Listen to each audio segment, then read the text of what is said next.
y tenemos que tramitar varios documentos para poder solicitar visa para ir a Ecuador y ministrar en este hermoso país. Así es que de inicio les pido que nos lleven en sus oraciones por esta nueva aventura ministerial, por este tiempo de solicitar toda la documentación necesaria y que se abran las puertas que tienen que ser abiertas, que cierren las que tienen que ser cerradas, y en medio de todo esto su voluntad se cumpla en nuestras vidas. Y precisamente la voluntad de Dios es que quiero que en esta mañana nosotros meditemos, reflexionemos, y el pasaje de Salmos, el Salmo 37 o capítulo 37, como le quieran decir, es un salmo que nos ayuda, que nos da algunos consejos sobre nuestra vida, especialmente ahora que estamos iniciando este año 2018, ¿verdad? Normalmente el inicio de año se conoce como esa época de las resoluciones. Díganme algún ejemplo de esas resoluciones. Por ejemplo, la dieta. A ver, ¿quién se puso como resolución perder peso este año? Muy bien, ¿alguien más? Hasta compramos, ¿verdad? Nos compramos la ropa para hacer ejercicio. Algunos que tienen como más fe hasta se compran una treadmill para caminar y hacer ejercicio, o para, bueno, diferentes sus cosas. Yo a veces me compro ropa más pequeña para como motivarme, para decirme, esto me lo voy a poner después. No ha funcionado, no sé por qué. Yo creo que voy a tener que regresarle y decir, alguien es defectuosa, porque no ha ejercido la motivación suficiente. Pero ¿qué más? Algunos dicen, bueno, este año sí voy a aprender a tocar un instrumento, ¿sí o no? Algunos dicen así. Este año, y hay resoluciones. Déjeme decirle algo, y es importante, especialmente en nuestra vida espiritual, porque yo creo que nuestra vida espiritual es el motor para todas las otras áreas. O sea, están conectadísimas, pero yo creo que el motor, la máquina que tiene que impulsar todas las otras áreas de nuestra vida es nuestra vida espiritual. Así es que de manera especial en nuestra vida espiritual, las resoluciones que nosotros tomemos debemos perseverar. ¿Por qué no le dices a tu vecino, este año voy a perseverar? Y voy a perseverar en el Señor. Y voy a perseverar en el Señor. Ahora, déjenme decirle algo. ¿Saben cuál es la mejor manera para que yo pueda perseverar en algo? Cuando alguien más me lo recuerda o alguien más me ayuda. Soy de las personas que no le gusta hacer ejercicio o hacer algo solo. Me gusta hacerlo con otras personas. Así es que yo lo veo así también en la vida espiritual. Necesitamos la ayuda de otras personas. Así es que ahora voltéese al vecino que le dijo voy a perseverar y dígale, yo voy a ayudarte. Si no le va a ayudar, no le diga, ¿ok? Porque no solamente se va a hacer más, sino ya comenzó mal el año, mintiendo. Pero si usted va a ayudarme, si usted va a hacer ese compromiso de como amigos, como hermanos en Cristo, como la familia de Dios, para perseverar juntos en el camino del Señor, usted le puede decir, vamos a perseverar, yo te voy a ayudar, necesito tu ayuda. Amén. Pero sobre todas las cosas necesitamos la ayuda de Dios. Porque dice su palabra que Él es el que produce en nosotros, no solo el hacer, sino también el querer y el hacer por su buena voluntad. Así es que pensando en esto, yo quiero invitarles a que cierren sus ojos y oremos juntos. Querido Dios, que sea tu Espíritu Santo hablando a nuestras vidas en esta tarde. Dios, soy el primero que levanta la mano para decirte que en este inicio de año necesito de ti, Señor. Querido Dios, no pares, Señor. Lo que comenzaste en mi vida, Señor, continúa trabajando, Señor, perfecciónalo. Y Señor, que en esta tarde también, los que estamos aquí, mis hermanos, mis hermanas que están aquí, que esta tarde sea también su oración, que tu Espíritu Santo continúe trabajando, Señor, moldeando sus corazones, Señor, moldeando nuestros corazones, de tal manera que al salir de este lugar podamos salir con la seguridad de que tú estás transformándonos, moldeándonos a la imagen de tu Hijo Jesucristo. Y que a través de esto tu nombre sea glorificado. Que a través de esto otras personas puedan conocerte. Que a través de esto, Señor, nuestros amigos, familiares, vecinos puedan creer. Puedan decir en alta voz que hay un Dios y es un Dios real. Querido Dios, que sea tu palabra hablando en nuestros corazones en esta tarde. En el nombre de Jesús. Amén. Y hablando de decisiones, resoluciones, bueno, ustedes saben, tenemos que tomar decisiones. De hecho, el mismo, y valga la redundancia, el mismo hecho de no tomar una decisión ya es una decisión. ¿Qué es la decisión de ser indiferente? ¿Qué es la decisión de dejar pasar las oportunidades? Bueno, es importante que entendamos que hay decisiones que hacemos, yo diría, de manera automática. Son decisiones que quizá los resultados o las consecuencias no son tan trascendentales. Por ejemplo, una decisión que tomamos todos los días cuando nos levantamos de la cama es ¿de qué lado me voy a levantar o qué pie voy a poner primero? ¿Quién toma tiempo para pensar en esto? Nadie, ¿verdad? ¿Quién toma tiempo para pensar cuando se va a bañar? ¿Qué pie mete primero a la bañera? ¿Alguien todavía dice el izquierdo o el derecho? ¿Cuál será mejor? ¿Se ponen a pensar en esto? ¿Quién toma tiempo para pensar qué va a desayunar en la mañana? Algunos, ahí empiezan ya como las decisiones, ¿verdad? A ser como un poquito más reflexionadas, empezamos a pensar. Pero ¿quién toma tiempo para pensar qué ropa se va a poner al inicio del día? Sí, levante la mano. Pueden, mujeres primero porque somos caballerosos, aunque los hombres también, ¿sí o no?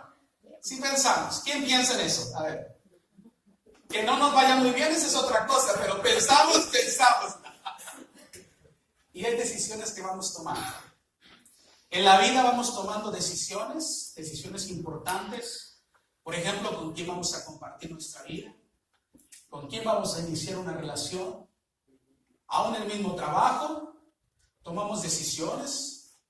A veces las oportunidades o las opciones son más limitadas que otras veces, pero finalmente tomamos decisiones.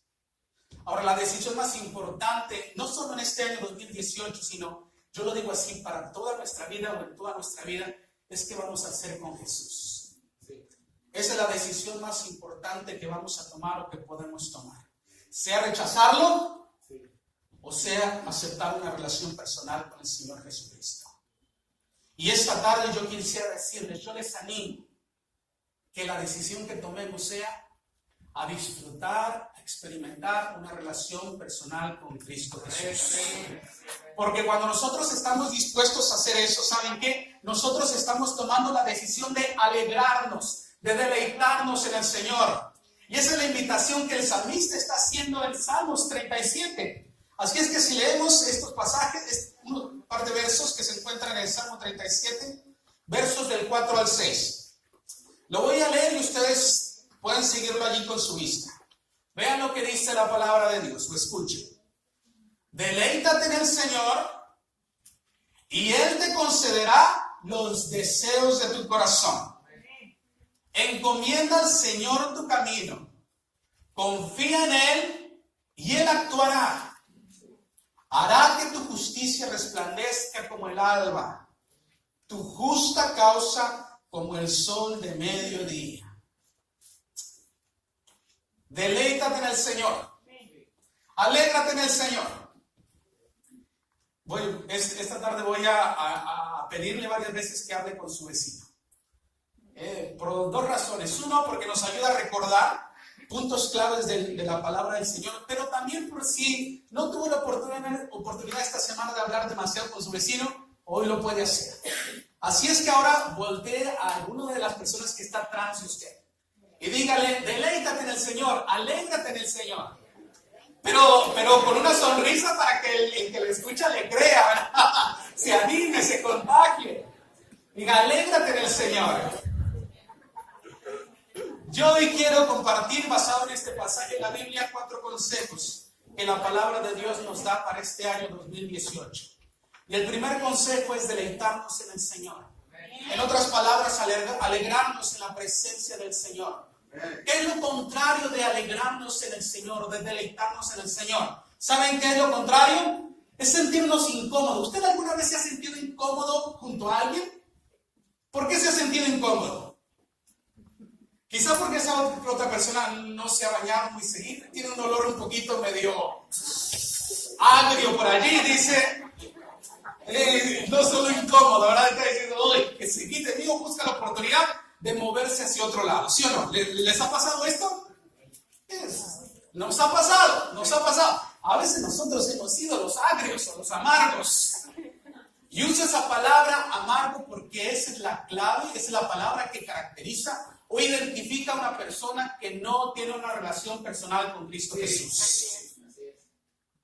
Y déjeme decirle, hay gente que quizá pueda alegrarse, estar contento por un momento, a veces por el consumo de ciertas cosas, a veces por experimentar placer inmediato por hacer ciertas cosas, pero a la larga regresa eso de la amargura. La amargura es como la basura que tenemos en nuestra casa. Por el ministerio que mi esposa y yo tenemos, viajamos bastante. Y por ejemplo, ahora vamos a estar 3 semanas fuera de nuestra casa. Y una de las cosas, de las primeras cosas que aprendimos en este ministerio es que cuando salimos, cuando vamos a dejar la casa, tenemos que asegurarnos que no hemos dejado basura en la casa. Porque ¿qué pasa con la basura al paso del tiempo? Empieza a pudrirse. ¿Qué es lo que produce ese? ¿Cuál es el resultado de algo que se está pudriendo, que se ha echado a perder? Apesta. El olor, ¿sí o no? Nos ha pasado. Nos pasó un par de veces a mi esposa y a mí. Cuando regresamos a la casa y abríamos la puerta y... ¿qué se nos olvidó? Por supuesto, ¿qué es lo primero que uno hace cuando eso pasa? Uno tiene que sacar eso. Uno tiene que sacar eso. Ahora, déjame decirle, ¿qué es lo que pasa muchas veces cuando alguien ha vivido en un ambiente así? Nosotros, porque estuvimos fuera por mucho tiempo y no estábamos en contacto con ese olor. Y cuando llegamos y abrimos, lo identificamos. Pero, ¿qué hubiese pasado si nosotros no estuviéramos allí? ¿Saben que corre el riesgo de que nos acostumbramos a ese olor? Ahora, llega un punto, y eso es lo que nosotros oramos y pedimos cuando una persona no tiene una relación personal con Cristo Jesús. Que llegue ese momento en donde la persona dice, no puedo seguir viviendo así. Tengo que sacar la basura que he acumulado en todo este tiempo. Déjeme decirle en esta mañana, el primer consejo de la palabra de Dios para nosotros es, no dejemos que la amargura, que las cosas agrias se acumulen en nuestro corazón. Por eso la palabra de Dios dice, miren, tengan mucho cuidado, de tal manera que ninguna raíz de amargura crezca en su corazón. Ahora, lo contrario a eso es, acérquense, disfruten, alégrense en la presencia del Señor. El primer consejo que en este pasaje encontramos es, alegrémonos, disfrutemos de la presencia de Dios. Recuerden, los que están casados, los que tienen una relación de noviazgo, recuerdan esa ansiedad, ese deseo por estar con la persona amada, ¿sí o no? Que hasta se ponían nerviosos, o nos ponemos nerviosos todavía de saber que vamos a estar con nuestra princesa rosada o el príncipe azul. Mi esposa es de Brasil y algunos de ustedes la conocen. Yo soy mexicano, soy mexicano rehabilitado, así es que no hay ningún problema. Nos conocimos en Sudáfrica. Cuando yo venía a los Estados Unidos, iniciamos la relación de noviazgo. Así es que ella vivía en Brasil y yo ya estaba viviendo aquí en los Estados Unidos. Miren, yo contaba los segundos cada vez que estaba por viajar para visitarla a Brasil. Y miren, veía mis ahorros porque yo quería visitarla. Porque disfrutaba, porque disfruto.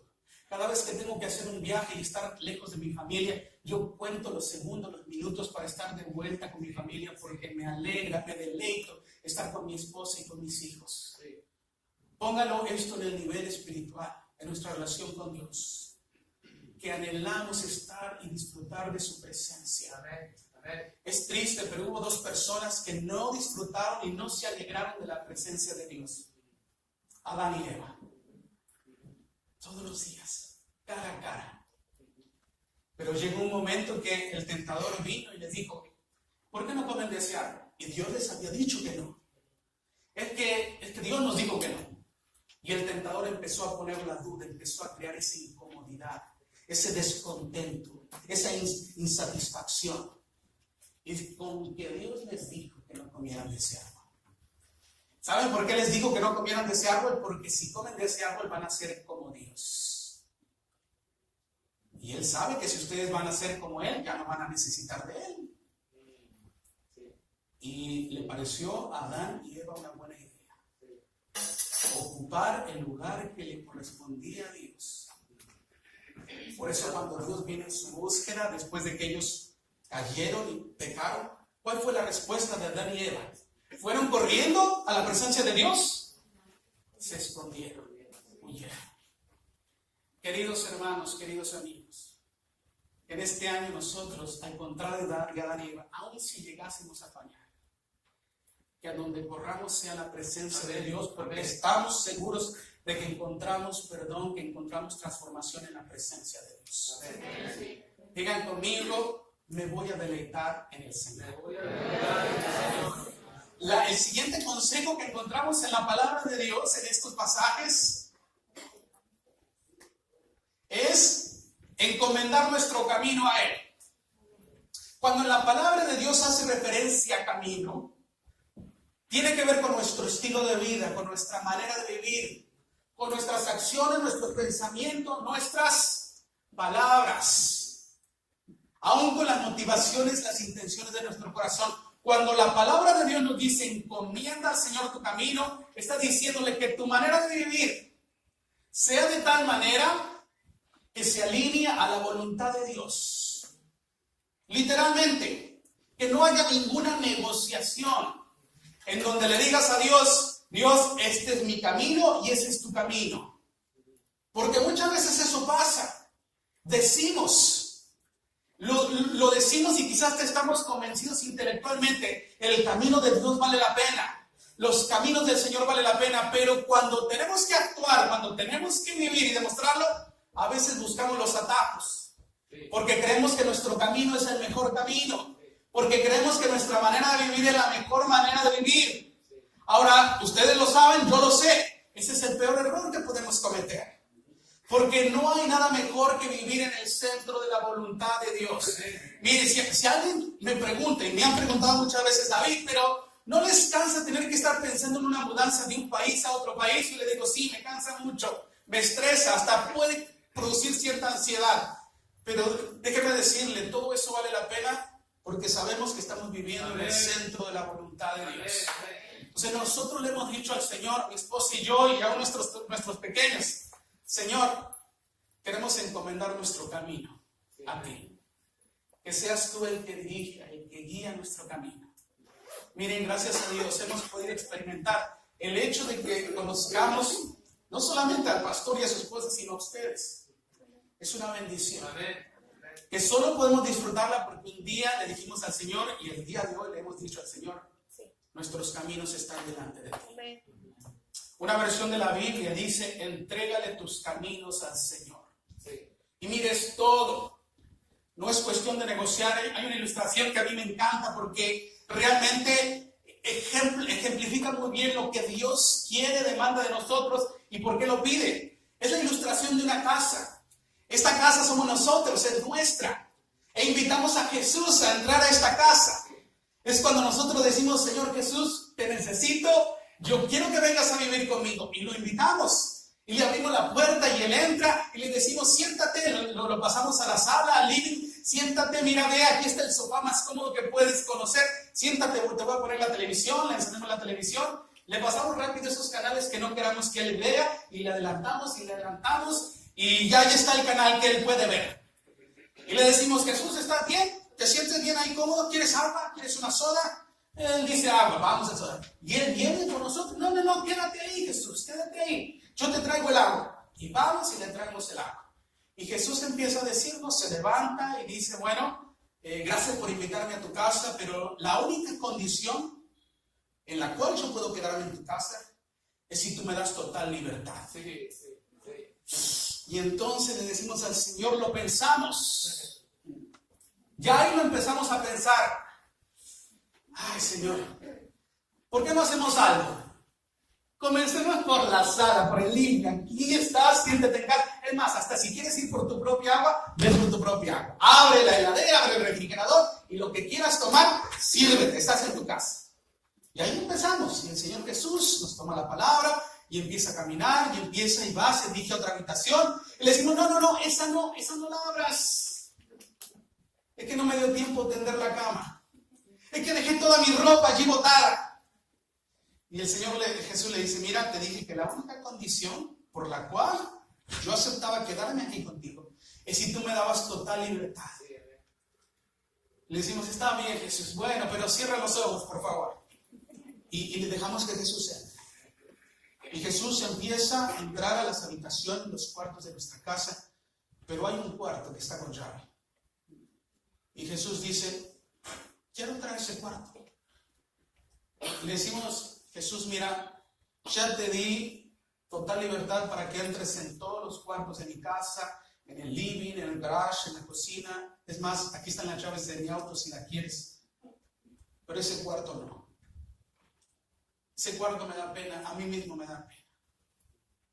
Ahí es donde a lo largo de todo este tiempo he guardado cosas que me han lastimado, que considero inútiles, que considero inservibles. Las he guardado allí. Yo no quiero que estés en contacto con eso. Porque realmente son cosas que no he podido cambiar, no puedo cambiar en mi vida y yo creo que tú no te mereces eso. Es cuando el Señor Jesús nos dice, ¿recuerdas lo que te dije? La única condición de quedar en tu casa. Yo quiero tener total libertad. Pero Jesús, es que ese cuarto no vale la pena. Y entonces el Señor Jesús nos dice, mira, tú sabes quién soy yo. Donde yo puedo crear vida de donde ha habido muerte. Sí. Donde yo puedo crear cosas lindas, de donde hay cosas que parecen inservibles e inútiles. Pero si no me dejas entrar a ese cuarto, eso nunca va a suceder. Cuando nosotros abrimos la puerta de ese cuarto y dejamos que Jesús no solamente sea el residente de nuestra casa, sino el presidente de nuestra casa, es cuando la transformación ocurre. Cuando la revolución que el pastor Gil mencionaba ocurre en nuestras vidas. Por eso es que el salmista dice, entrégale tus caminos, todos tus caminos al Señor. Y dice algo más, y dice, confía en Él. Cuando nosotros pensamos en confiar, ¿cuál es la primera palabra que viene a nuestra mente? Probablemente fe, ¿sí o no? Cuando pensamos en confiar, hablamos de fe, pero no es cualquier fe. No es la fe de que si me voy a subir a mi auto y voy a girar la llave va a encender. Esa es una fe natural. No es la fe que yo sé que cuando voy a girar la llave de la ducha, de la regadera, va a salir agua. Nosotros hacemos eso sabiendo o confiando de que eso va a suceder, ¿sí o no? O alguien va a abrir la llave y duda, ¿será que sale o no sale el agua? ¿A quién le pasa así? Quizás nos pasó. Yo recuerdo que en México ¿cómo le llaman? El agua nos las surtían un día sí, otro día no, un día sí. Ahí sí puede ser, ¿no? Que si la abro, tal vez sale. Pero déjame decirle, ¿sí o no? Nosotros no empezamos a racionalizar o a pensar, ¿será que va a salir el agua o no va a salir el agua? Esa es una fe natural, no estoy hablando de eso. Porque ahí realmente no se requiere mucho. Estoy hablando de fe, de la fe en Dios que tiene que ver con la obediencia. En cualquier situación, en cualquier momento, en cualquier circunstancia. Hay una historia, y probablemente ustedes ya la escucharon, pero quisiera compartirla en esta tarde. Es una historia de un equilibrista. Un equilibrista muy famoso que llegaba a la ciudad y la noticia se corrió. La gente empezó a hablar, va a venir el equilibrista tan famoso que ha estado en tal ciudades y que si tú lo ves ha sorprendido a todo el mundo con lo que él hace. Y llegó el día en que el equilibrista llegaba a la ciudad. Y bueno, ese día la gente se agolpó, había muchísima gente y se vieron que había dos postes. Un poste en este extremo y el otro poste en este otro extremo. Y en el punto más alto de los dos postes había una cuerda. Y entonces todo el mundo estaba a la expectativa de este equilibrista que iba a llegar. Y llegó el equilibrista y cuando llega, todo el mundo le abre camino y empieza a aplaudirle y decirle, eres el mejor, eres lo máximo. Y todo el mundo a la expectativa, emocionado. Y llega el equilibrista y lo primero que hace es preguntarles, ¿cuántos creen que pueda yo cruzar de este extremo a este otro extremo? Y la gente estaba emocionada. Había escuchado ya de las hazañas de este equilibrista y dijeron, por supuesto que puedes hacerlo. Sí, lo puedes hacer. Bueno, permítanme hacerlo entonces. Se subió al punto más alto de este poste, empezó a caminar sobre la cuerda. Y empezó a caminar Es una cuerda imaginaria, no crean, no voy a arriesgarme en una predicación. Y empezó a caminar. Y había un silencio. La gente estaba observando.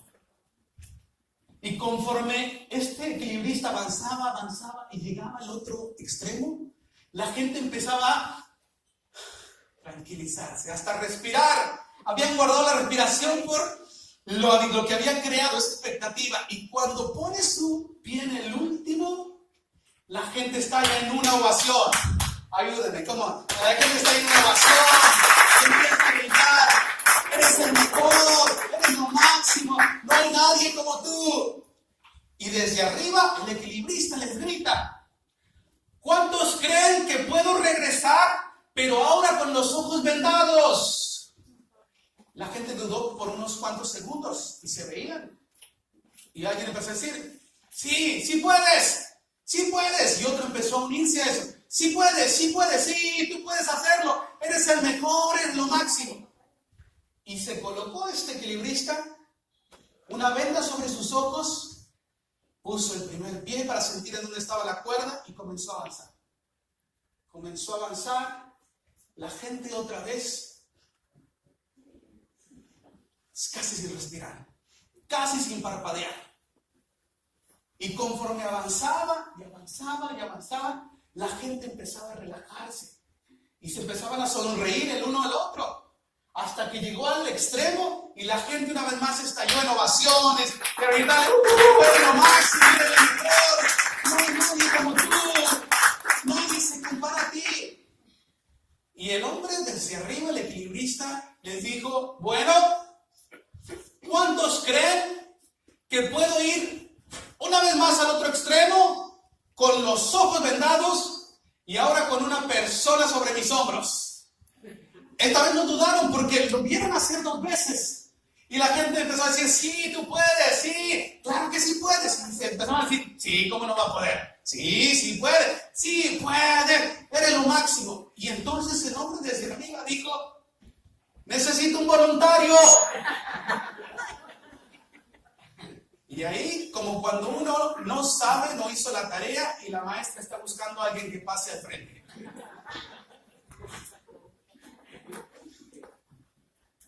Y dentro de la multitud, un niño levanta las manos y dice: yo quiero ser, yo. Y los demás se asombran. Algunos hasta empezaron a decir entre sí: pero ¿y dónde están los papás de este niño? Que lo descuidan. ¿Por qué lo dejan hacer esas cosas? No, él debe estar bromeando. Y otra vez preguntan, el equilibrista: ¿ya alguien, algún voluntario? Y me dice: yo. Así como la niña de pick me.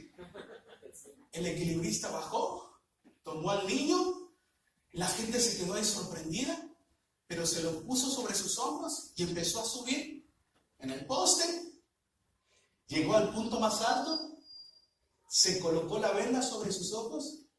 La gente ya no solo no dejaba respirar, estaba casi a punto de que se le diera un ataque.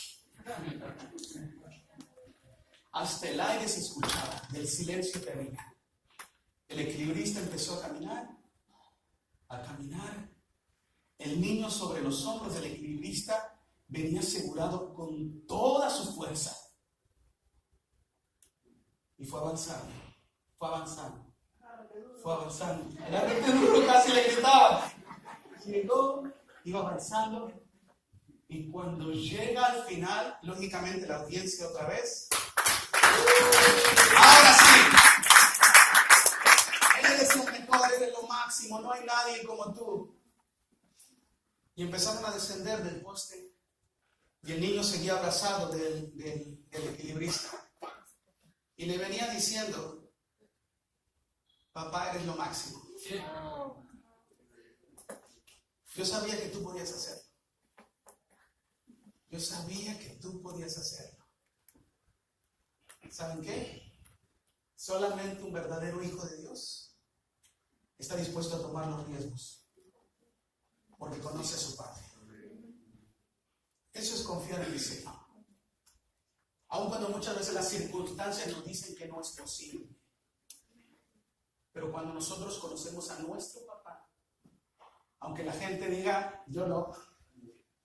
Nosotros decimos, Señor, cuenta conmigo. Diga conmigo, deleitarse en el Señor. Encomendar todos nuestros caminos.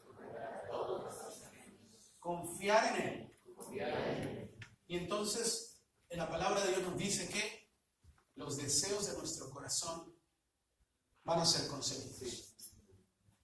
Ahora, déjenme decirle mi propia experiencia a la luz de la palabra de Dios. Es que cuando algunos deseos de nuestro corazón no han sido concedidos, ¿saben por qué? Es porque nuestros deseos no están alineados al corazón de Dios. Pero yo he visto que cuando he encomendado todos mis caminos al Señor, cuando yo he confiado en Él y me he asegurado que mis deseos, los deseos de mi corazón, son los deseos del corazón de Dios, todo eso se cumple en mi vida, en mi familia, en mi congregación, en mi familia. A veces la situación no es tan fácil. A veces la respuesta de Dios dice, espera un poco, porque yo tengo un mejor momento para ti. Pero ¿sabe qué? Dios siempre me ha respondido. Siempre. Siempre. Por eso creo que la palabra de Dios en esta tarde es muy clara. Nos invita a que nos alegremos en la presencia de Dios. A que confiemos en Él. Que dejemos que Él tenga el control por completo de nuestra casa, de nuestros caminos. Y que le obedezcamos en lo que Él nos pide. Aun cuando parezca muchas veces que no tiene sentido y la gente a nuestro alrededor nos lo diga. Pero conocemos a nuestro papá. Conocemos a Dios. Y Él nunca, de los nunca, nos va a fallar. Nunca nos va a defraudar. Ahora déjeme decirle, muchas veces a través de esa confianza que nosotros depositamos en el Señor, hace posible que otros crean. Y que alaben al Señor. Y que le digan, eres lo máximo. Eres el mejor. Porque lo están viendo actuar en nuestra vida. Que en este año, no solo este año, que en nuestra vida, otras personas puedan glorificar a nuestro Padre por lo que Él está haciendo en nuestras vidas. Yo les invito a que cierren sus ojos. Que piense un momento. Piense un momento. Y responda a esta pregunta. ¿Cuánto realmente me estoy gozando en el Señor?